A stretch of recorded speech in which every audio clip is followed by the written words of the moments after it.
Alrighty, so we have Darren Elkins versus Darrick Minner. So Elkins is 37, must be mentioned. At this weight class, you do see the older guys struggle a little bit more because, at the lower weight classes, guys are a bit faster, they rely on their speed a bit more. Darren Elkins never really someone to rely on his athleticism or his speed or anything like that. But yeah, it must be said that he's 37 and Minner's in his athletic prime. And, Darren Elkins, he's going to be giving up the athleticism advantage in basically any fight that he fights, and it's never really been something that he's relied on, but, it has to be mentioned. He also has a 3-inch height advantage, same in reach, which is impressive for Darrick Minner. Alright, so I'll break down the striking of these two. So for Minner, just everything is with intent. He likes to just swing from the hip, basically. Swing right and left hooks from the hip. He can be a little sloppy when exchanging in the pocket. But yeah, he kind of uses that full extension on his arms. And then, if he ends up in the clinch, that's fine. He'll look to, break the posture of his opponent, look to knee the head, or jump the guillotine. For Darren Elkins, he isn't the most technical striker either. He likes the 1-2, the 1-1-2, basically that's it. In with a short combination of straight punches, back out at range. But yeah, he doesn't check leg kicks, very boxing heavy, so he's quite heavy on that lead leg, doesn't check leg kicks. Minner likes the low calf kick. He goes to it early and often. He does have a big wind up on the low calf kick, so it is telegraphed, but, Elkins isn't that kind of guy that's going to be, finessing his way out of a low calf kick. So I think it's a good weapon for Minner here on the feet, but, I want to see these guys tangle on the ground. So break down the grappling of these two. Sorry if you can hear, shovel on concrete, but someone's shoveling next door, and, I gotta get these videos out, so don't have time the rest of the week.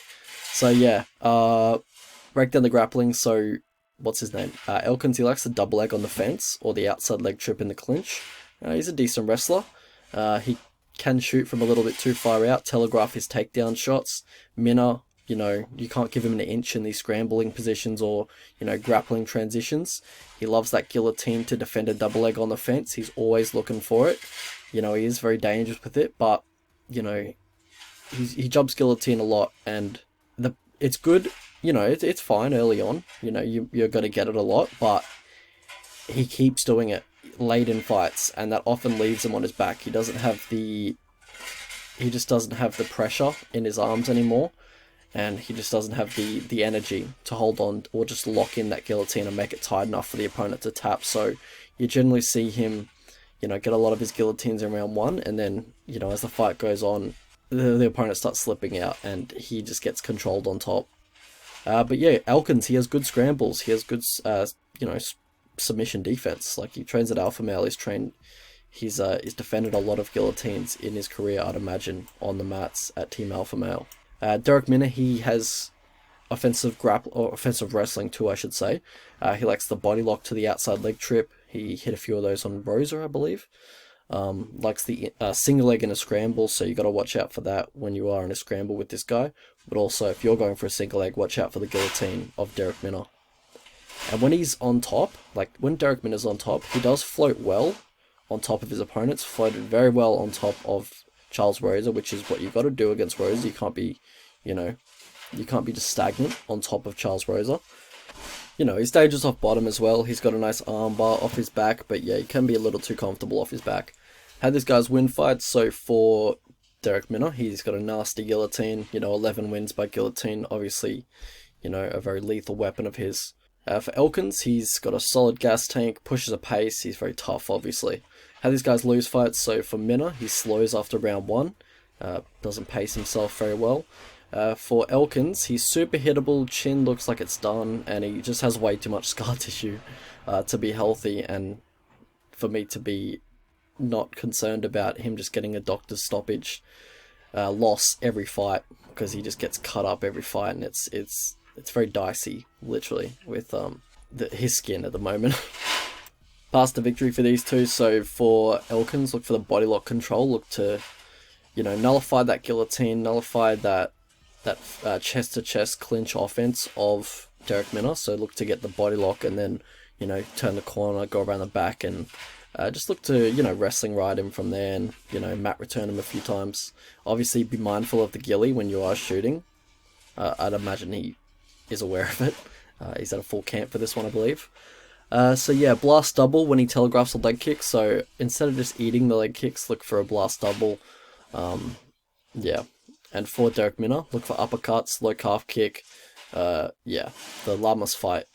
Lamas had a lot of success with a low calf kick. Also look to rip the body in the clinch, and if you get taken down, don't accept bottom position. How I see the fight playing out, so, maybe we get another fight like Darren Elkins vs Ryan Hall, where Elkins is just way too respectful of the ground game, so he decides to ditch the volume takedown approach, which is basically the only way he wins fights, and decides to get touched up on the feet instead. Hopefully not, but yeah, always a potential with Darren Elkins. Nearly 75% of Minner's fights have ended by submission, so I guess he's, instead of kill or be killed, he's sub or be subbed. So with the way he fights, I think he's going to initiate the grappling exchanges, which I do believe is good for Elkins. Because I do believe Elkins can push a pace that with his wrestling that will tire out Minner. Elkins actually has a very good scrambling game, very good at ending up in top position in scrambles, and I think Elkins has a big round 3, like every time these two fight. If Elkins is still conscious after the first round, if he, avoids the Minner bombs and the Minner guillotine, then I'll probably look to live bet him here. Also, Team Alpha Male fighters, they're historically known for their guillotines. I bet Elkins has had to defend 1 or 2 in his day. Out of Minner's 11 guillotine wins, 10 are in the first round, and as I mentioned before, even when he slows down, he will keep attempting them. And more often than not, in the later rounds, when his arms are a little bit fatigued, he does end up on bottom, where he can be controlled. Where he's much less dangerous. If he's on top, or if he's, locked that guillotine in, he's very dangerous, but, if he's on bottom, he's more manageable. I'd be pretty impressed if Minner does sub Elkins, especially with the guillotine. Elkins would have defended thousands of subs from Team Alpha Male teammates, and he's only ever been subbed in his career by Charles Oliveira, who is probably one of the most dangerous offensive grapplers in the UFC ever. So, it must be said that Darrick Minner, he did show a very good top game and improved cardio in his last fight, and is now 2-0 with James Krause in his corner, but I am going to have to pick against him here, as I do believe Elkins is going to grind him out late, and maybe even find the finish later in the fight. Alrighty, so if you guys could like the video, that'd be incredible. Helps out a lot with the algorithm. Alright, so my prediction is Elkins by TKO in round 3. Yeah, I think he should be a slight favourite. I'm looking to bet Elkins at anything above $2 or plus 100. Keep it small because the age and all that kind of stuff. Probably even live bet Elkins if Minner expends a lot of energy in round 1.